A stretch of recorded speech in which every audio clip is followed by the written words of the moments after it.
Our ethos as a practice is to create beautiful human spaces, and what we mean by that is sort of beauty in the built environment through looking at things like evolutionary psychology, other forms of psychology, and how that transpires into the built environment.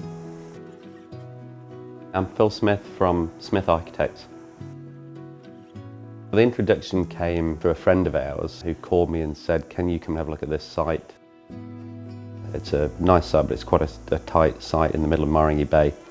So I came down and I brought a planner with me. He'd already sent me some of the council maps, one of which was basically the flood map, which was showing 2/3 of the site covered in water.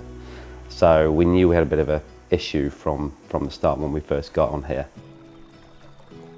We had a civil engineer work through that for quite some time and then gave us a floor level basically that we could go off to kind of set everything up. And it was really at that point that the project came alive, because until that point we didn't know whether we could actually get something working on here. Kay and Ian came to me with the brief. Kay's background is in teaching and Ian's a family therapist. So they'd spent quite a lot of time thinking about what they actually wanted to create here. They wanted a real connection to the site, to the community, and a very natural feel to the place. We interpreted that through some of the transparency that you see here, also through the way we form the buildings. Another important part of the brief that came from Ian and Kay was to incorporate the Maori heritage from the local area. Ian was talking to one of the kaumātuas and he gave them this idea of the four winds, the Ngā Hau I Whā, which for them was actually part of the connection story again, about coming together of people from different areas, different backgrounds, different ages, and all coming together in one space. What they then did to showcase that was to name each of the four classrooms after each of the four winds, which is nice because each of the four rooms sort of do sit on one of the axes, so north, east, south and west. We made some little blocks representing the classrooms and then we arranged those blocks in different configurations to show how that would work best for the site. Only one option worked for all those things and for their brief, so it was quite easy to explain it through using the little blocks.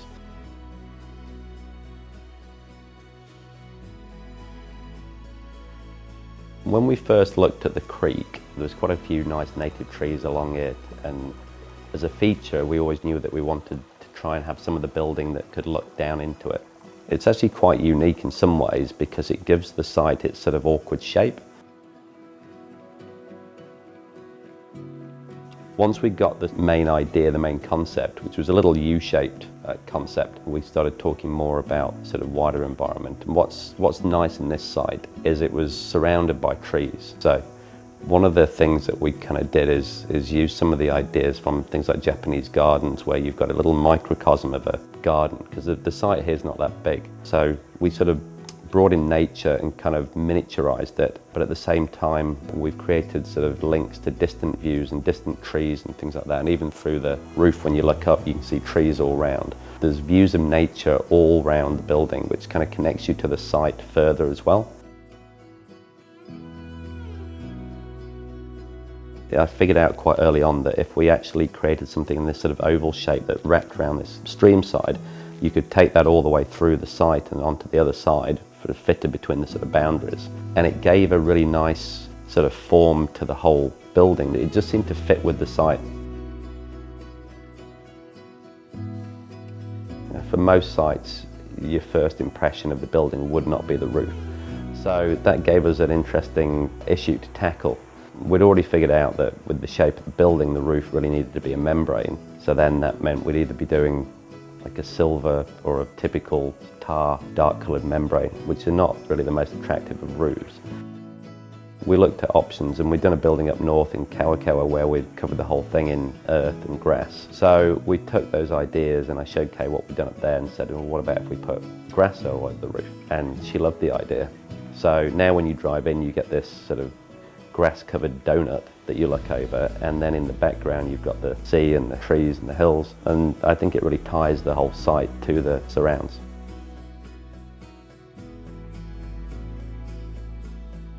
The playground's obviously an integral part of any childcare, but here we've got the two that sort of interconnect. There's an upper one and a lower one. The upper one sits in the middle of the courtyard, and in the centre of it we designated a green area bit for grass. When we looked at the options, it seemed the best option for that would be tiger turf, because it allowed us to put a soft base course and then the actual tiger turf on top. If anyone's ever been in the childcare centre for any time, you'll see that grass is very hard to get to work. As much as it looks great naturally, it's so hard to grow and the kids run all over it all the time. So tiger turf's actually a really good product for using for any childcare. We can get a good durability out of it. It's really nice coming back to it since we designed it. I think when you see it from certain backdrops, especially from the sort of stream edge from outside the main village, and you look back when the lights are on at night and they're sort of lighting up the ceiling, lighting up the timber, you get this sort of glow, feels almost like a little Japanese tea house. Seeing it in the flesh after a few years, after the kids have been in here, and actually feeling the sort of warmth of the space and the way it feels, it's definitely to me a beautiful human space. It's got all the things that we talked about within that. It brings in nature, it's got a little microcosm. Everything comes together to create this sort of space that is in harmony with nature.